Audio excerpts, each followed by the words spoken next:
비봉 단독주택 용지입니다. 지금 보이는 곳은 먹자 상권이 형성되고 있는 4블럭입니다. 공사가 한창 중인데요.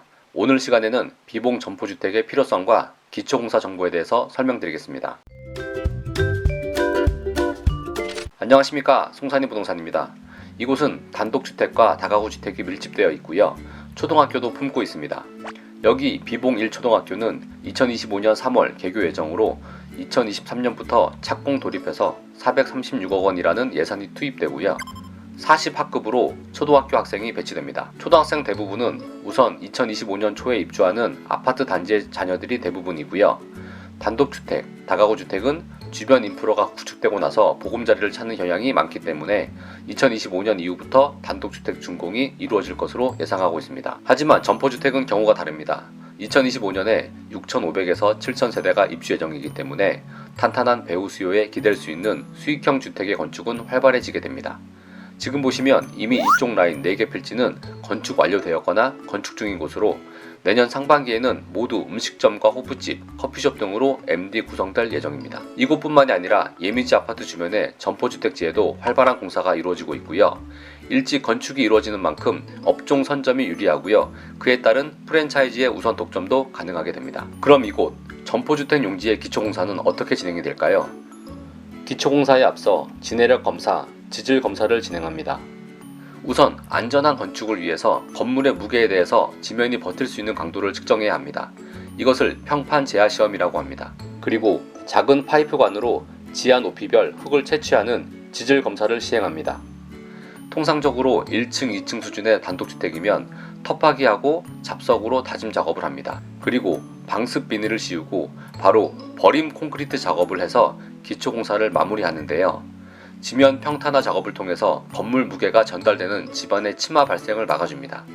그런데요, 점포주택과 같은 4층 수준의 건물은 무게 하중이 더욱 크기 때문에 기초 지반 보강 공사가 필요합니다. 기초 지반 보강 공사는 여러 가지 공법이 있지만 점포주택과 같은 3, 4층 높이의 건물은 파일 공법과 팽이 공법을 주로 사용합니다. 파일 공법은 집안 속 안반층까지 파일을 박아 안반과 기초 매트를 연결해 주는 것입니다. 통상적으로 알고 있는 파일 공법은 둥그렇고 기다란 PHC 파일을 유압 해머나 디젤 해머로 직접 수직으로 타격하여 땅속으로 파묻는 직타 공법입니다. 직타 공법은 파일의 무게와 파일의 길이가 가격 설정에 큰 요소를 차지하는데요. 이곳 비봉지구는 위치마다 차이가 있겠지만 몇 필지의 지질 검사를 확인해 본 결과 집안 표면에서 안반층까지 약 30에서 33m 수준이었습니다. 파일을 박는다면 역시 그에 걸맞는 파일 길이가 필요하겠습니다. 시공 비용은 저렴하지만 집안 사이에 자갈등이 있으면 시공이 어려움이 있고요. 소음이 심하고 인접하는 건물이 있으면 집안 충격으로 인한 건물 크랙 등의 피해를 줄 수 있어서 인접하는 건물이 없을 때에 추천드리는 방식입니다. 예를 들어서 옆에 이렇게 건물이 있다면 어떻게 해야 할까요? 바로 옆 건물주와의 마찰이 있을 수 있기 때문에 직타 공법은 쉽지 않고 대신에 매입 공법을 사용합니다. 매입 공법 중에는 오거 크레인을 이용해서 파일에 들어갈 수 있는 천공을 만들어 파일을 끼우는 방식도 있고요. 집안에 구멍을 뚫은 다음에 모르타르로 압입하고 보강 철근을 넣고 콘크리트 타설을 하여 구멍을 메꾸는 방법도 있습니다. 그럼 여기 이곳은 어떻게 파일 공법을 진행했을까요? 여기 PHC 파일은 옆 건물의 골조가 올라가기 전에 미리 파일을 직타 공법으로 박아놓은 겁니다. 만약 지금과 같이 바로 옆에 건물이 올라가 있는 경우라면 직타 공법이 아닌 매입 공법을 통해서 파일을 설치해야 됐을 겁니다. 그리고 이곳 예미지 아파트 정문 앞에 자리 잡고 건축 중에 있는 이곳은 바로 팽이 공법을 사용하였습니다. 왜 파일 공법이 아닌 팽이 공법을 사용했을까요? 이유는 두 가지입니다. 첫 번째 이유는 앞서 설명드렸듯이 PHC 파일을 때려서 박는 직타 공법은 그 엄청난 충격으로 집안에 영향을 미치게 되어 바로 옆에 인접하고 있는 이곳 점포주택 건물에 크랙 등이 발생할 우려가 있고요. 또 다른 이유는 직타 공법이 아닌 집안에 구멍을 뚫는 매입 공법은 제대로 된 장비를 진행해야 하는데 그럴 경우 통상 시공비보다 월등히 높은 비용이 발목을 잡게 됩니다. 그리고 한 가지 중요한 요소가 있는데요. 이곳 필지는 지질 검사 결과 안반층까지 30m 떨어져 있는 것이 확인되었습니다. 그렇다면 파일 공법 시에도 길이 30m로 해서 파일을 때려 박아야 합니다.